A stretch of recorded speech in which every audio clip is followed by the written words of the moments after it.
Welcome to this video. My name is Eva, and in this video I talk about limerence, so love addiction, and how we can stop it. And it's a super interesting topic. And before I start, first, it's so hot in this room, like probably 38 degrees or something, so hot. But also another disclaimer: limerence, it's a huge topic. Love addiction is a huge topic. It's super complex with a lot of different variables. So this video is just giving my perspective on this topic and also some things that helped me. So limerence, as I said, is love addiction, so feeling completely obsessed over a person that is either emotionally unavailable, not interested, or is just simply another good fit, and it's completely on an emotional basis. So even though you know, okay, this person is not right for me and you don't even want to be with this person, it's still this very strong attraction towards that person. So how can you it's so warm. So how can you get out of it? The first one is to have complete avoidance for that person, because it's like someone who's addicted to, for example, alcohol.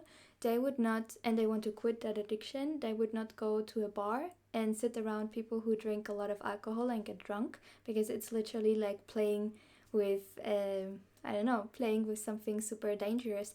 And it's the same with that limerence. So why would you put yourself into a position where that person that you have that limerence for is, when you want to quit that limerence now? So it makes no sense. So the best thing that you can do, and probably one of the most effective ways, is to completely avoid that person at all costs. So for example, if you know, okay, they go to every day to this specific gym, maybe you can change the gym, or you can go to a different time so that you don't need to be in contact with that person. That is important. Another one, and that is super important, is to go to therapy, because usually if you have that limerence on that person, it's really just a representation of something much deeper. Because by having that limerence and by being in this kind of fantasy dream world, in a way, we really just it's just, for some people, just a way to not face the real underlying issues of the situation, which is, for example, childhood trauma or any other type of trauma that happened to you. And it's a form of avoidance. So if you go to therapy and work with a professional, you can really go to the root of and the fundamental problem that is kind of the underlying foundation why you have that limerence in the first place, like why you have that attraction to someone who is not right for you or who is unavailable. And I think for a lot of people who have that sort of limerence, it really starts in childhood, that they have one or both caregivers who were, for example, abusive or emotionally unavailable. So for example, you have a mom who just works all the time, she's not emotionally available for you, so you feel as a child, okay, that is not, it doesn't feel good. So once you become an adult and you haven't gone to therapy yet, subconsciously you would choose someone like your mom as a partner who's also emotionally unavailable, who cannot give you that love that you actually needed. And because your subconscious tries to recreate the situation but make it good this time, so make your partner emotionally unavailable. But that doesn't work, because your partner who's emotionally unavailable usually doesn't change. So it's your job to go to therapy and say to your subconscious, hey, it doesn't work like that. I have to become emotionally available to myself and give the love to myself that I maybe didn't got from my mom, so that I don't need to consistently recreate the same situation in partners that I had growing up. So that is super important. To go to therapy and to work on that. And in connection with that, it's also so important to step into your inner adult. So especially if you had, for example, certain type of childhood trauma, or parents were not available to you, or whatever it is, or other types of difficulty, it can happen that in terms of relationship we become stuck in our inner child. And so we function from that type of perspective in relationships. So subconsciously we still have that belief that is guiding our actions. Okay, I need, for example, someone emotionally unavailable who will be like my mom, who will save me in a way. And by going to therapy, we can allow ourselves to step out of this child kind of child self, and we can step into the adult self of ourselves, and we can say, okay, what would the mature adult say in that situation? How would they behave? And how can I comfort my inner child? And I think that is one of the most fundamental steps in healing in general, healing from trauma, from childhood trauma, whatever it is, to step into your adult self and to comfort your inner child self, to have that separation, to say, okay, my inner child is not me. I'm the adult self who takes care of my inner child. And I think that's so important, because then you can stop running after a man or a woman, whatever you're into, who are emotionally unavailable or wrong from you. And you can say, okay, I accept I will not get that love from them. I will not get that love from my parents or from one parent, whatever it is. I have to give it to myself, and I can give it to myself by stepping into that adult version of myself and take care of my inner child. So I think for me that was one of the most fundamental steps in this healing journey, and I'm still in it, trying to step in that adult version of myself who's able to set boundaries, who's able to take care of my inner child, who's able to give myself love and appreciation. So super helpful. Another one is to talk about it. So talk with your friends about it, talk to your partner about it, let people know, if you feel comfortable, of course, what you're going through. And you don't need to be ashamed about it. Like, it was not your fault that you are attracted to certain types of people who are not right for you or who are not available. It's usually just a consequence of how you grew up in. So it's not a character flaw.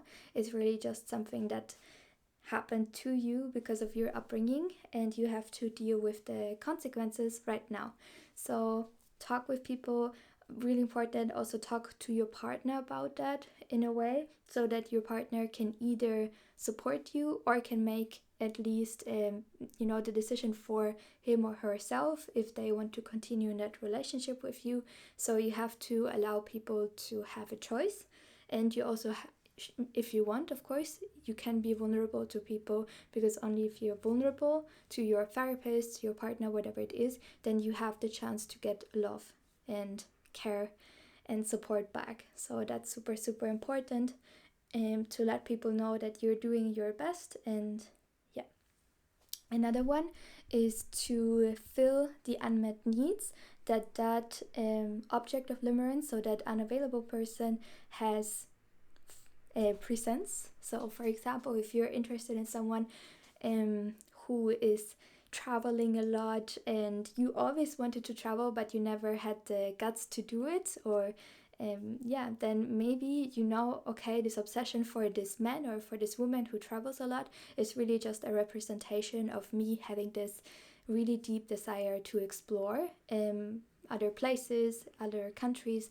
And maybe I need to switch something in my life in order to get that, in order to stop having the need to have that obsession with this person, and instead coming back to myself and making changes in my life. And I think if we change that perspective, we can really benefit from that limerence and take it, instead of something terrible that happens to us and something super annoying, is actually something that can help us grow and heal and change our life situation, so that we can come closer to who we really are, what we really want to do with our life, and it can become a guidance in our life path.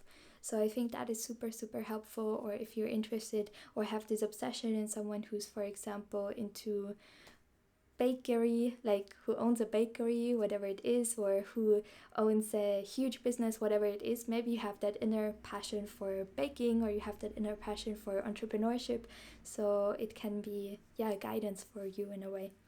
And then you have to give it to yourself.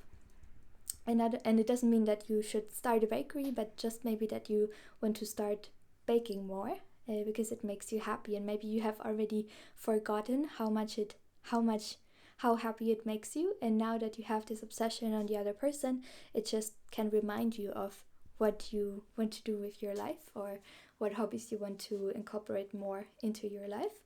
And the next one is having compassion with yourself. Again, it's not something to be ashamed of, to have that obsession on a person. And if you go to therapy, if you do healing, it can become really, you can really overcome that limerence. And usually if you also keep distance with time, it, at least for me, it always gets better. And then after some time or month or years, I'm just thinking, okay, why was I obsessing over this person? I don't do anymore. So yeah, have compassion with yourself, because I feel like the more shame we have, the easier it becomes to self-sabotage, because the more shame we have, the more we tell ourselves, okay, I don't deserve it anyway, I don't deserve healthy relationships, or I'm not deserving, I'm not worthy, or I'm not capable of having healthy relationships. So that's when it becomes much easier to actually self-sabotage. But instead, if we say, okay, I own it, it was never my fault that I have this obsession over unavailable people, it's just a consequence of based on my childhood, then we can take the shame away from us, and we can act in more loving ways towards ourselves, and so we can really lessen the probability for self-destruction or self-sabotage.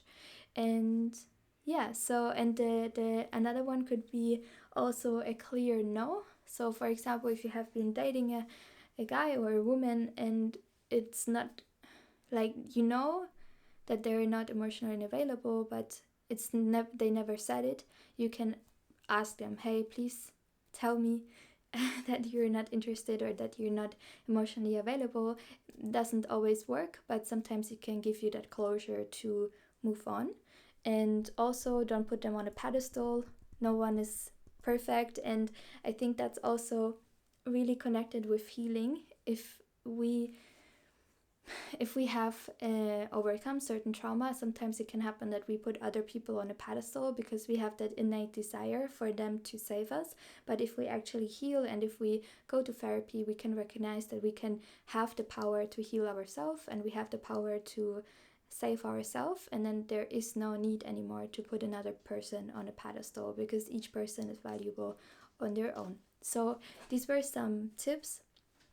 Obviously it's super simplified because it's a short YouTube videos, but if you struggle with this type of love addiction, please seek professional help. We are a therapist who can help you with that, who maybe also specializes in that, who can support you with that, in that. Exactly, because it's a huge topic, and it's like an addiction. It can be super destructive because you can self-sabotage your healthy relationships, and it's just not worth it. So to be stuck in limerence. So yeah, I hope you have a wonderful day. Like the video or not, comment or not, and subscribe to my channel if you want to, and maybe check out also, because sometimes people watch this video now, but sometimes you watch it in 1 or 2 or 3 or 10 years. So maybe check out what I'm offering if I'm offering something at the moment. So yeah, see you.